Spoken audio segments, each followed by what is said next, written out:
महमूद गजनवी ने 1017 में मथुरा पर हमला किया था और 21 दिन तक मथुरा को लूटा। 21 दिन।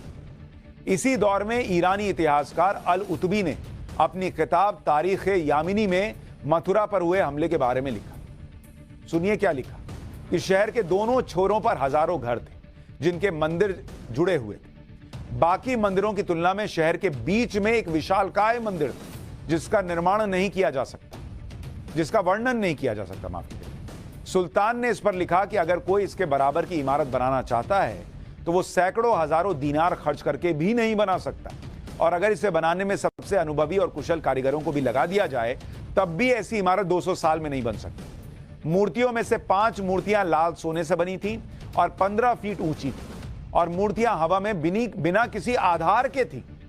इनमें से एक मूर्ति की आंखों में 2 रूबी लगी हुई थी। अगर कोई इसे बेचना चाहे तो उसे 50,000 दीनार तक मिल सकते हैं।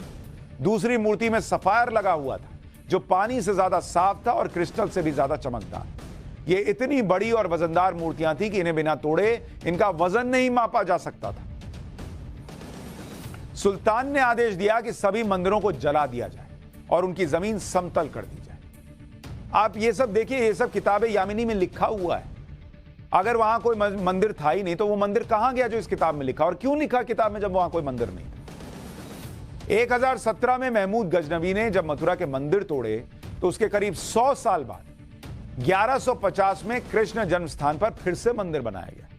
लेकिन कुतुबुद्दीन ऐबक और फिरोज तुगलक के शासन में इसे फिर तोड़ा गया, फिर मंदिर बनाया गया जो सिकंदर लोदी के शासन के पहले तक बना रहा। मंदिर को सिकंदर लोदी के 1489 से 1517 के शासन के बीच फिर तोड़ा गया। ऐसा नहीं था कि उसके बाद मथुरा में मंदिर पर हमले नहीं हुए। सिकंदर लोदी के बाद आया औरंगजेब का दौर, और औरंगजेब ने तो मथुरा की पहचान ही बदलने की कोशिश की। औरंगजेब ने 1665 में पहली बार होली दिवाली मनाने पर रोक लगा दी। औरंगजेब ने यमुना के घाटों पर हिंदुओं के अंतिम संस्कार पर रोक लगा दी। जिन मुगलों को आपको कूट कूट के दिमाग में भरा गया है, सुनिए उनके बारे में।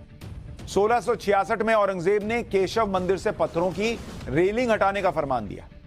1669 में औरंगजेब ने सभी मंदिरों और पाठशालाओं को तोड़ने का फरमान दिया।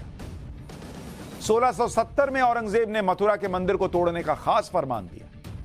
औरंगजेब ने मथुरा के मंदिरों की तबाही के बाद क्या किया, साकी मुस्तैद खान की मासिर आलमगीरी में इसके बारे में लिखा है। इसमें लिखा है कि मथुरा की सभी छोटी बड़ी मूर्तियों जिनमें कीमती हीरे जवाहरात लगे थे उन्हें आगरा भिजवा दिया और बेगम साहिब की मस्जिद की सीढ़ियों के नीचे दफन करवा दिया। फिर उसने ऑर्डर दिया कि मथुरा का नाम बदलकर इस्लामाबाद कर दिया जाए। यह हुआ इस देश में। और उसके बाद कहा जाता है कि कोई वर्शिप एक्ट है इसलिए जो है वो वीडियोग्राफी नहीं हो सकती। फिर कहा जाता है कि इस देश में मुसलमान सुरक्षित नहीं।